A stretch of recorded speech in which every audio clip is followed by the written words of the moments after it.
Então, bom dia a todos. Continua o nosso assunto sobre Guerra Fria, né? O nosso assunto sempre está nesse contexto maior de Guerra Fria. Hoje falaremos de mais guerras quentes. Em aulas passadas falamos sobre a Revolução Cubana, sobre a Revolução Chinesa, sobre a Guerra da Coreia. E agora vamos falar daquela guerra que é uma mácula na história dos Estados Unidos, que é a Guerra do Vietnã. Essa guerra ela traz várias discussões filosóficas. Até hoje, os Estados Unidos não consideram uma derrota, né? Ele saiu, ele deixou o Vietnã. Na verdade, lá ele estava com outro propósito, né? Por isso que eles não consideram, mas foi uma derrota, né? Morreu-se muito mais vietnamita do que soldado americano, mas como essa foi a primeira guerra televisionada, praticamente em tempo real, vocês já nasceram numa época que as guerras são televisionadas, né? Eu me lembro quando o Bush filho declarou guerra ao Iraque, disse vamos invadir o Iraque, foi assim, estavam mostrando a cara dele e ao mesmo tempo estavam mostrando a invasão do Iraque, né? Então tudo imediato.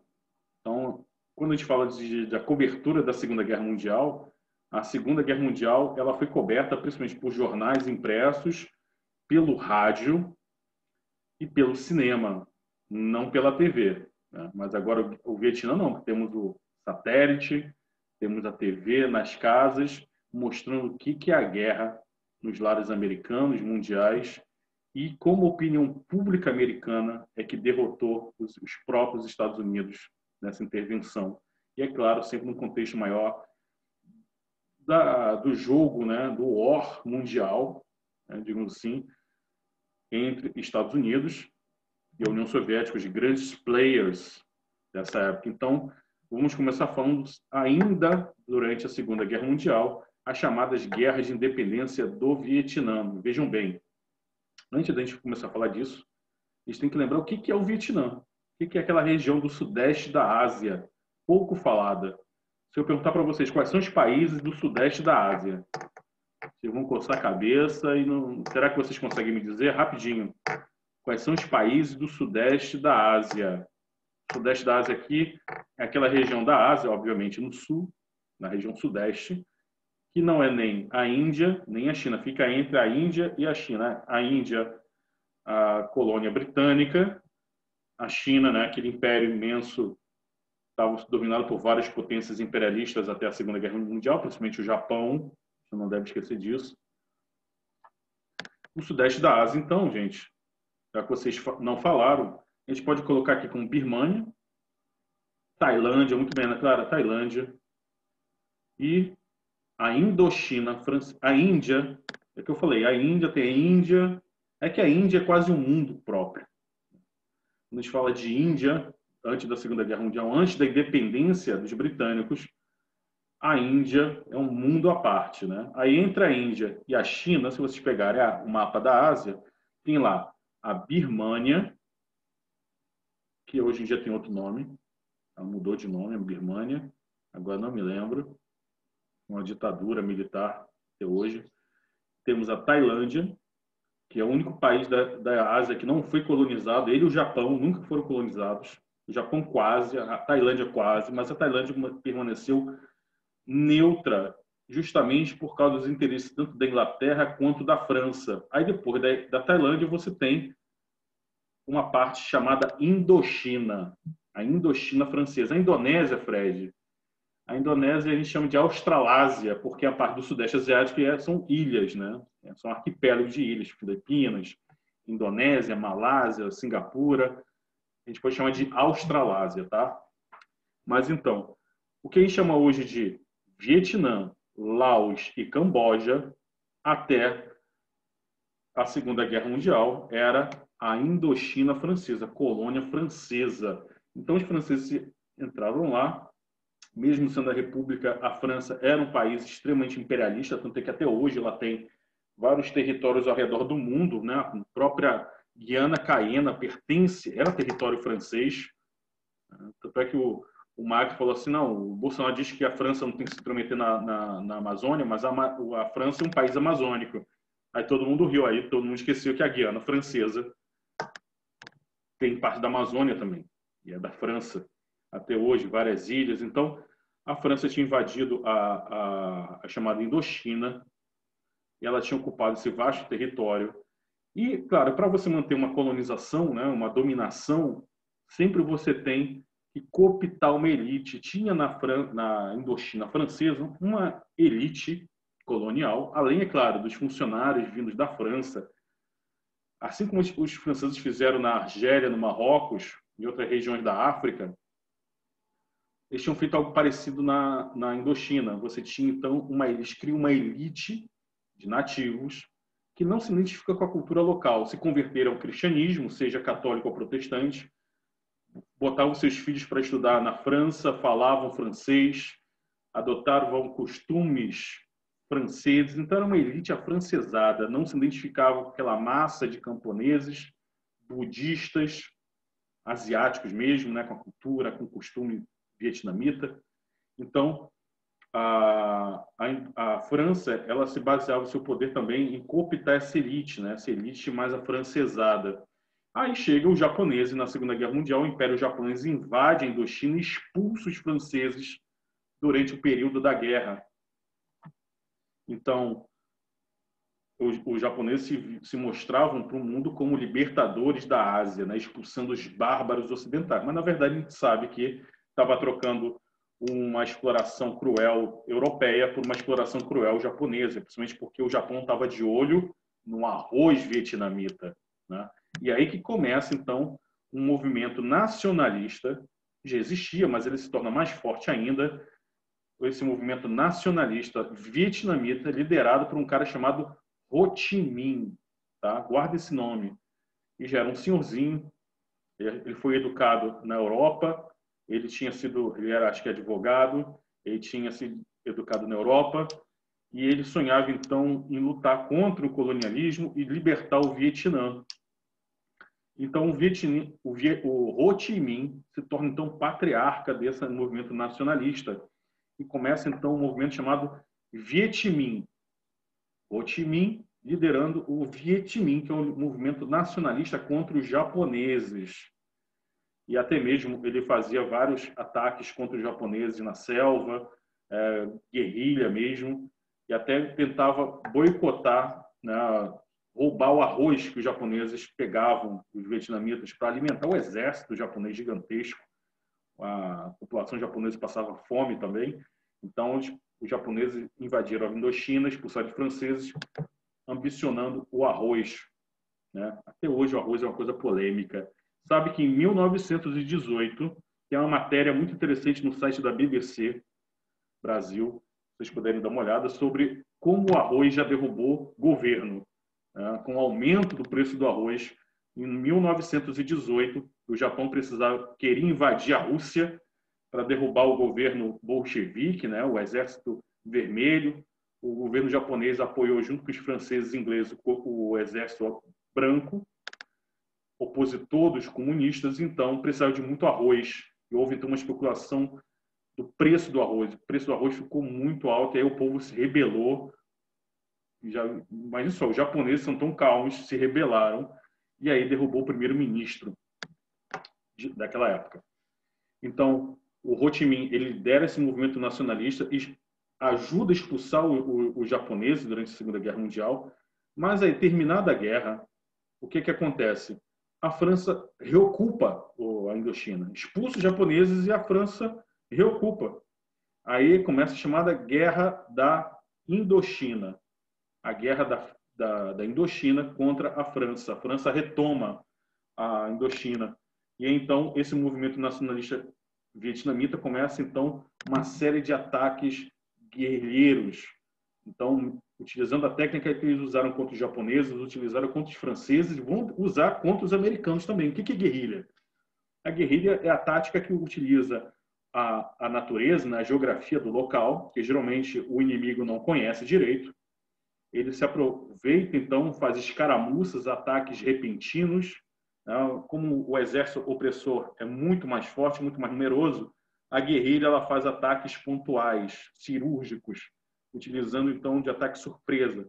Ataca, quando o inimigo tenta revidar, eles fogem para a floresta. O inimigo vai atrás, cai em armadilhas.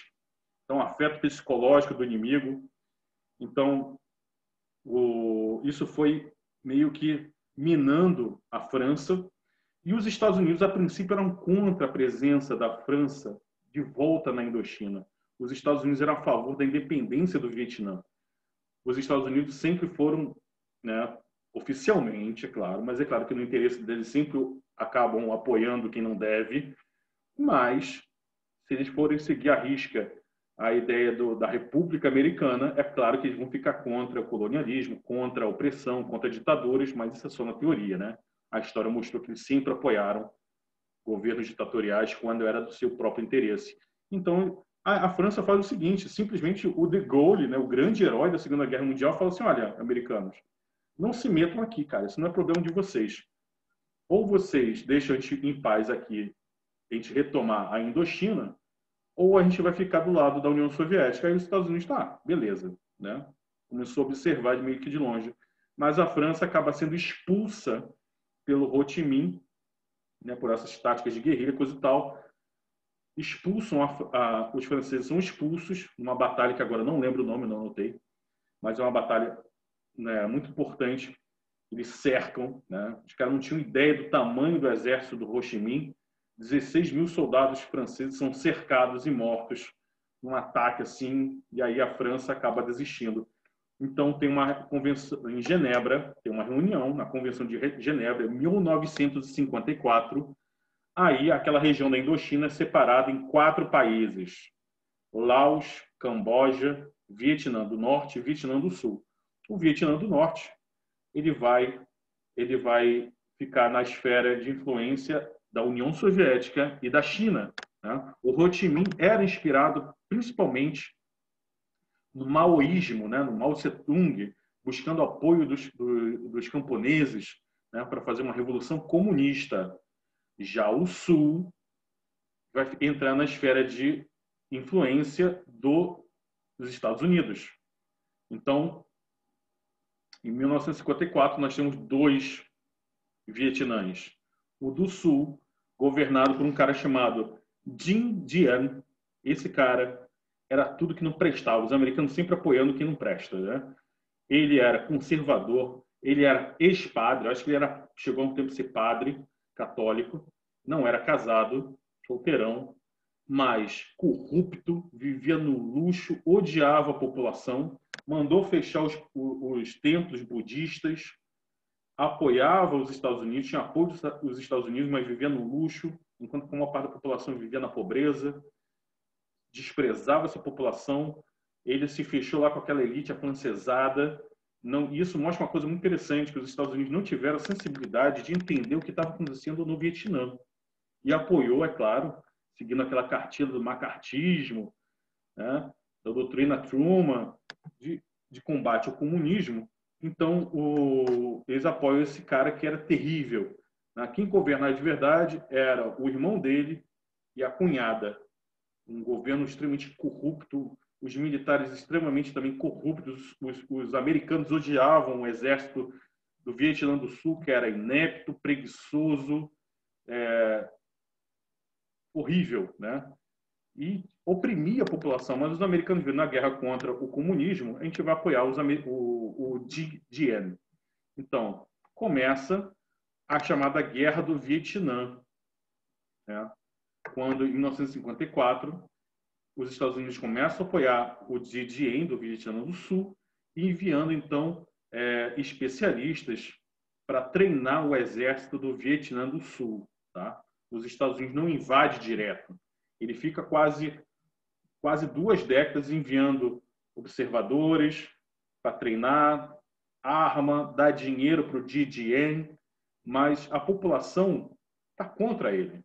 Ele odeia a própria população, governo corrupto, não respeitava os costumes, a cultura do povo vietnamita, a religiosidade budista do povo vietnamita. Então, o Vietnã do Norte ficou na esfera socialista, e nós temos, então, 2 nomes aqui. Só um nome estranho, né, gente? Temos, então, Ho Chi Minh, que foi o grande líder, mas já era um senhorzinho na época, vira, então, presidente do Vietnã do Norte. Mas outro cara que pouca gente fala nos livros de história é o Vo Nguyen Giap. um nome muito estranho, não sei pronunciar o nome dele, Vo Nguyen Giap. Uma vez um aluno meu chegou assim, professor, você já pensou em fazer uma revolução? Eu falei, como assim, cara? Revolução? Eu? Aí ele falou assim, não, porque tem um cara do Vietnã, ele era um professor de história. Então, muita gente fala, a gente está aqui falando do Ho Chi Minh, mas o grande líder da guerra do Vietnã foi esse cara, ele era um professor de história, dava aulas de história pregando marxismo para os seus alunos, e um dia ele decidiu largar tudo e foi para a guerra, foi para a mata fazer guerrilha contra os franceses, contra os japoneses, depois contra os franceses, e se tornou o grande general das forças do Vietnã do Norte. Enquanto que no sul, o Vietnã do Norte introduziu, com a ajuda financeira e armamento dos soviéticos, o Vietnã do Norte introduziu dentro do Vietnã do Sul uma milícia armada de guerrilha chamada Viet Cong, o Exército de Libertação Nacional do Vietnã, Viet Cong. Então, quando você vê filme americano, dos americanos combatendo outros soldados vietnamitas, eles estão combatendo os Viet Congs. Então, os americanos entram na guerra, primeiramente, porque é o seguinte, o Vietnã do Norte tenta invadir o Vietnã do Sul. Tá? Então, são dois países, tipo Coreia do Norte e Coreia do Sul. O Vietnã do Norte, liderado por Vo Nguyen Giap e pelo Ho Chi Minh, invade o Vietnã do Sul, do Dien Dien, porque eles têm apoio da população. A população do Vietnã do Sul, ela apoia o Vietnã do Norte, porque eles vão se introduzindo no campo, né, os Vietcongs, e aí vão tentando cooptar a população mais pobre. Então, a população mais pobre vê assim, cara, a única saída para a gente é a revolução, é apoiar o Vietnã do Norte, unificar o Vietnã numa coisa só pelo Norte. Ia ter uma, assim como aconteceu na Coreia do Norte e do Sul, iria ter um plebiscito para consultar a população para ver qual seria a unificação, se seria do Sul capitalista apoiado pelos americanos ou a do Norte apoiado pela China, União Soviética, no comunismo.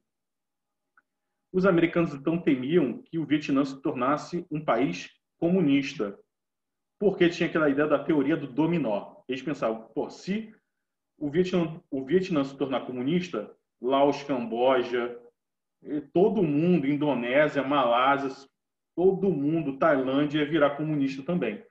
Então, eles conseguem convencer, o governo consegue convencer a opinião pública que era necessário homens americanos, o exército americano, intervindo diretamente no Vietnã.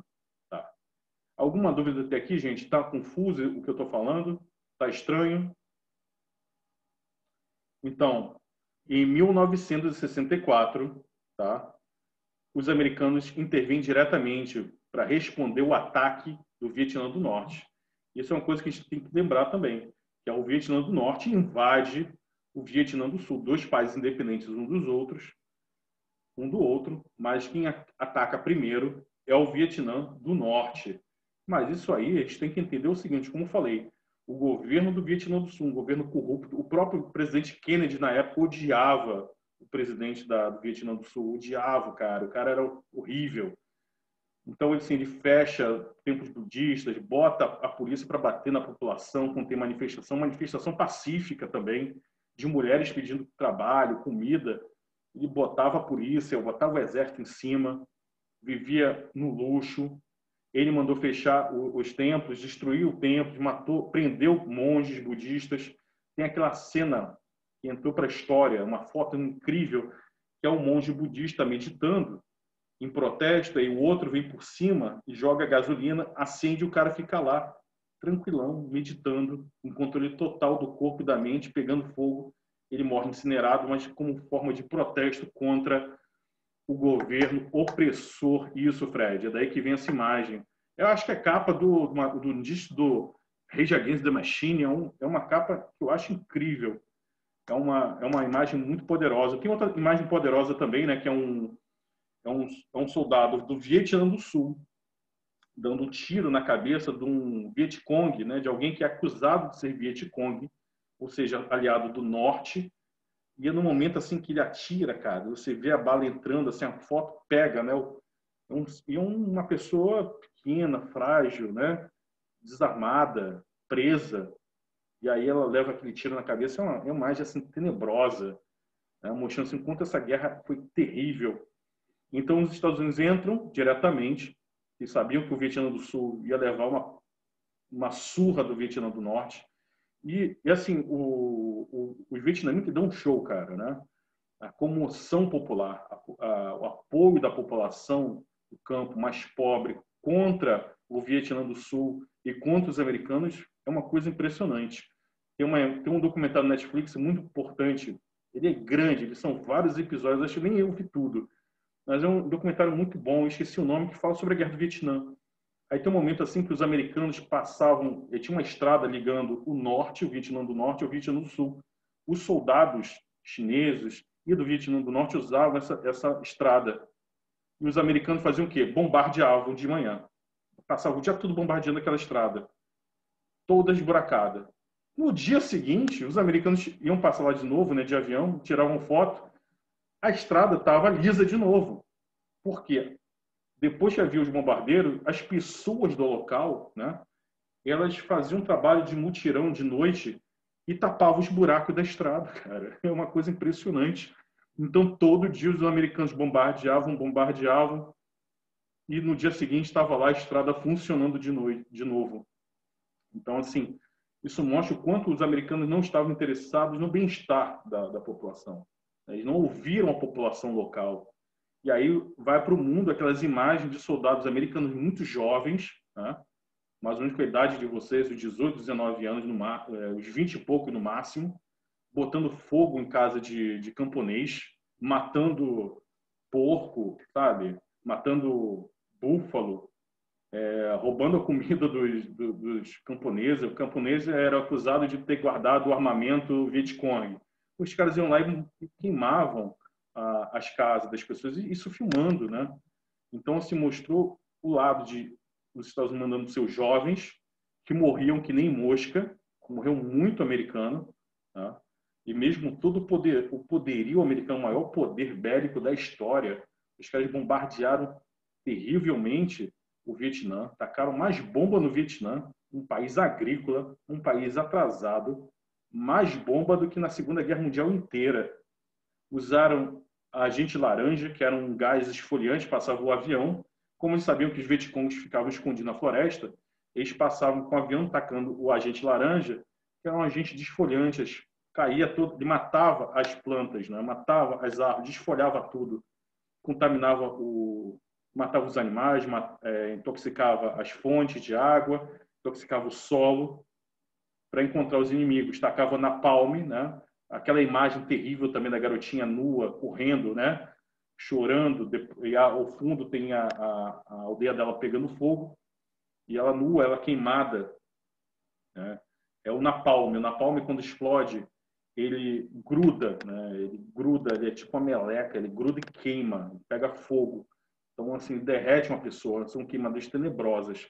Então, tudo isso foi para a mídia tirou foto, filmou, isso chegava nos lares americanos, então as famílias americanas viam seus filhos morrendo, tá? Principalmente da classe trabalhadora, dos mais pobres, aqueles garotos que deviam estar trabalhando, casando, estavam lá enlouquecidos, né? Praticando crimes terríveis contra civis. Então teve muitos casos de crimes, mesmo de massacre de aldeias inteiras, tudo isso em nome da liberdade, da democracia. Então, depois de tanto apanhar, por mais que eles tenham matado mais de 1 milhão de vietnamitas, eu acho que os americanos foram mais de 100 mil, que é muito para uma guerra. A opinião pública ficou contra os americanos, e então os Estados Unidos deixam o Vietnã em 1974. Olha só, 10 anos de guerra, cara. Né? 10 anos de guerra, uma guerra terrível.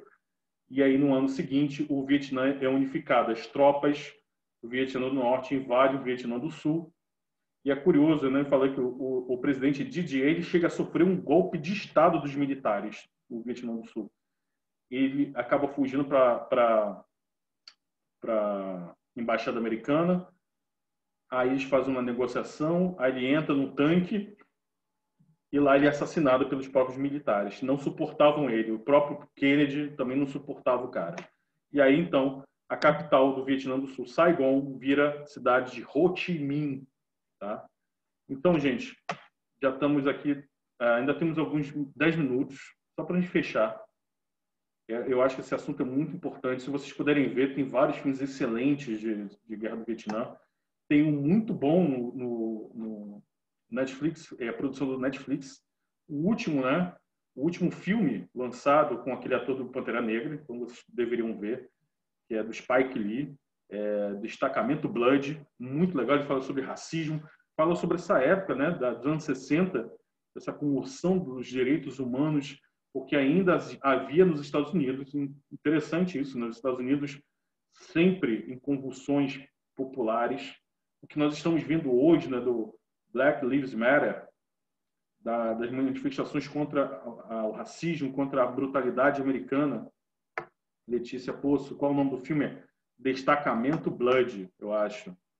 Um grupo de soldados negros que vão para o Vietnã e eles pegam um carregamento de ouro, porque é interessante que os americanos compravam apoio de vietnamitas, né, de grupos contra os comunistas, utilizando ouro, então eles enterram e décadas depois eles voltam para resgatar esse ouro. E aí dá tudo errado, né? Eu vou avisando, mas é muito interessante, porque ele mostra o lado do racismo, segregação racial nos Estados Unidos, dentro do próprio exército americano, sabe?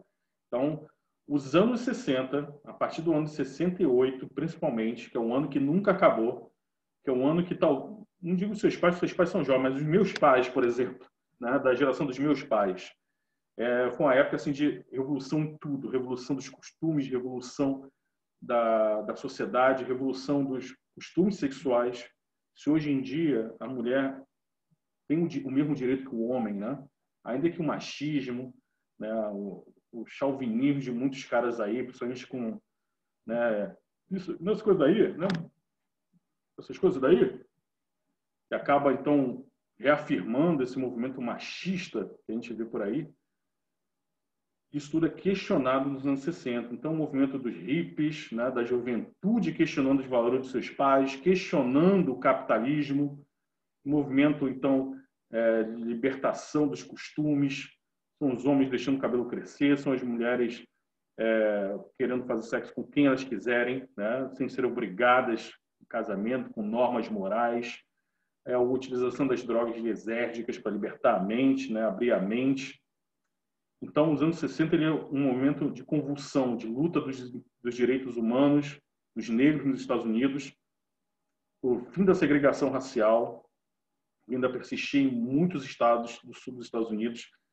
Eu vi só o primeiro episódio de uma série muito boa do HBO, já que eu não tenho HBO, eu vi o primeiro episódio, está disponível no YouTube, Território Lovecraft, que ele mostra uma linha Jim Crow, que era uma linha, eram vários estados americanos onde os negros não tinham segurança, né? Tinha toque de recolher para negros, tinha segregação racial, havia linchamento. Se vocês puderem, quem tem o HBO, veja essa série que diz que é excelente. Pelo menos eu li o livro, achei muito legal, mas a série parece que é sensacional, mostra esse racismo dos Estados Unidos. Durante o personagem principal é um veterano da Guerra da Coreia, negro, e mesmo assim não é reconhecido, ele não tem os direitos reconhecidos.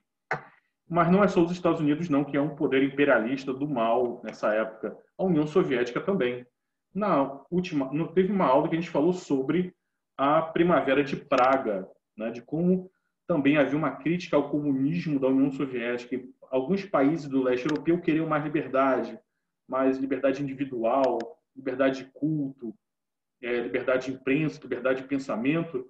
E na Tchecoslováquia surge um cara chamado Alexander Dubček, que aí começa a fazer várias reformas, abre espaço para o debate, e isso acaba deixando o pessoal da União Soviética com o pé atrás. Lembram do Pacto de Varsóvia, aquele grupo de países, aquela aliança de países comunistas do leste europeu, que seria uma resposta à OTAN, invadem a Tchecoslováquia, bombardeiam, a população chega a entrar em confronto, faz manifestação para defender o Alexander Dubček, mas aí ele é preso, deposto e colocam então um cara mais alinhado com a União Soviética. Estou mostrando que a União Soviética também era um poder imperialista na Europa. Nos anos 80 ela invadiu o Afeganistão também. Tá bom, gente? Então, não dá para falar muito mais coisa. Por favor, eu gostaria que vocês não não saísse ainda, para eu poder, então, tirar nossa fotinho probatória.